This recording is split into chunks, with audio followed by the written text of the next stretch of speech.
So recently I've been trying to introduce movement into my photos, and I came across this technique called rear curtain sync. You can enable this in your camera when you're using a flash. What happens when you use rear curtain sync with a long exposure is you freeze the final frame of the subject just as the exposure ends. This technique is used more often in portraits and product photography, where the movements of subjects are predictable. But I was ready for a challenge. I stumbled across a trail of cone-headed termites. These termites are so cool to talk about, but I'll save that for another video. I quickly set up my camera and lights and started shooting.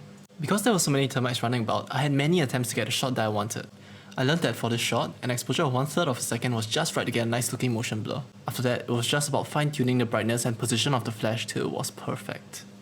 Later that night, I saw a moth flying around my torchlight and I knew I had to try. It took 2 hours of keen observation to learn how to predict the flight of the moth and to time the shutter.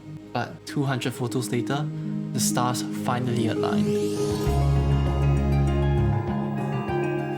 Follow me on Instagram for more wildlife photography.